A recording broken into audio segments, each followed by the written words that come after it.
which may also refer to a sentence as the man was said to be drunk, which was not the case. तो ये which यहाँ पे man को refer नहीं किया है, यहाँ पे इस सेंटेंस को रेफ़र किया है। यानी कहा जाता है कि वो आदमी ड्रंक था, लेकिन ऐसा केस नहीं था, ये सीन नहीं था। He said he saw me there which was a lie, यानी ये स्टेटमेंट ही सेड, हम यहाँ पे ही को नहीं रेफ़र कर रहे, इस सेंटेंस को रेफ़र कर रहे हैं विच was a lie. He is here which is fortunate, he is here यानी कि ये पूरे सेंटेंस को यहाँ पे हम रेफ़र कर रहे हैं विच इज़ फॉर्चुनेट, यानी ये विच यहाँ पे पूरे सेंटेंस को रेफ़र कर रहा है, ही को नहीं।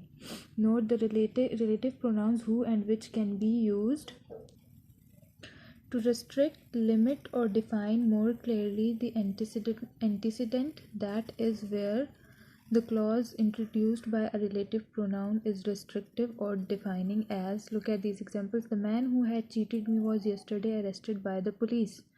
यानी रिस्ट्रिक्ट करने के लिए, लिमिट करने के लिए और डिफ़ाइन मोर क्लियरली। एंटीसीडेंट क्या होता है? जो जिसकी जगह पे हम रिलेटिव प्रोनाउन यूज़ करते हैं वो एंटीसीडेंट होता है, और उस पे यानी यहाँ पे हमने रिस्ट्रिक्ट करने के लिए द मैन हु हैड, यानी उसमें राइट आफ्टर द एंटीसीडेंट हम यूज़ करते हैं, तब हम उसको रिस्ट्रिक्टिव या डिफाइनिंग, ये हु क्लियरली इसको डिफ़ाइन कर रहा है, द मैन इस नाउन को डिफ़ाइन कर रहा है। Next, the book which you see on the table cost me 90 rupees, यहाँ पे विच द बुक को डिफ़ाइन कर रहा है, ये इसको ज़्यादा डिफ़ाइन कर रहा है, इसलिए यहाँ पे इसको हम रिस्ट्रिक्टिव या डिफ़ाइनिंग प्रोनाउन कहेंगे।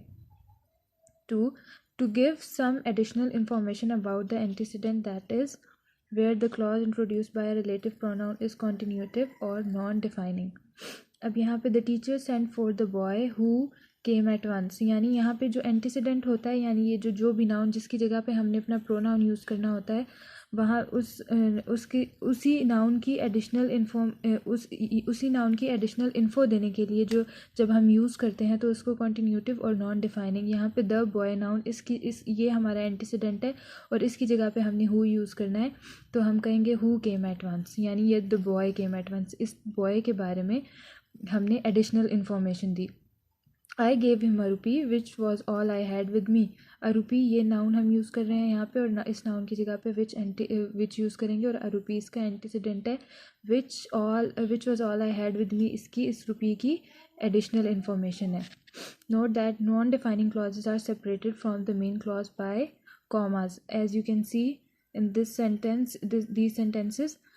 आई गेव हिम अ रुपी, ये एक कंप्लीट क्लॉज, सिंपल सेंटेंस है, यानी ये एक कंप्लीट इंफॉर्मेशन दे रहा है, कंप्लीट मीनिंग दे रहा है, और ये इसकी एडिशनल इंफॉर्मेशन है, और मेन क्लॉज से अलहदा करने के लिए हम रिलेटिव प्रोनाउन विच यूज़ करके इसको अलहदा कर देंगे, और इसके साथ हम कॉमा लगाएंगे, जो हमारा मेन क्लॉज होगा उससे हम अलहदा कर देंगे through these relative pronouns.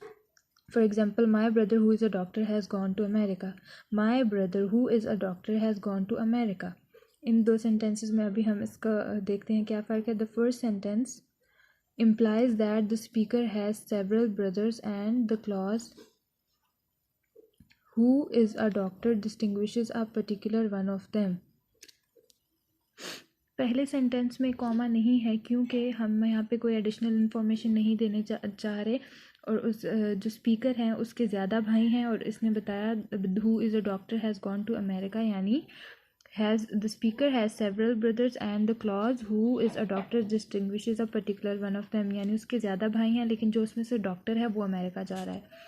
In the second, the clause does not define, and the implication is that the speaker has only one brother, यानी second जो sentence है my brother वाला, उसमें एक ही भाई है स्पीकर का, और वो सिर्फ कॉमा हमने इसलिए यूज़ किया क्योंकि हम उसके बारे में एडिशनल इन्फॉर्मेशन देने जा रहे हैं। जब भी हम कॉमा यूज़ करेंगे तो इसका मतलब है ये एक एडिशनल इन्फॉर्मेशन है। That's all for today. In the next video, I'll teach how to use that with nouns and pronouns and what are the uses of that.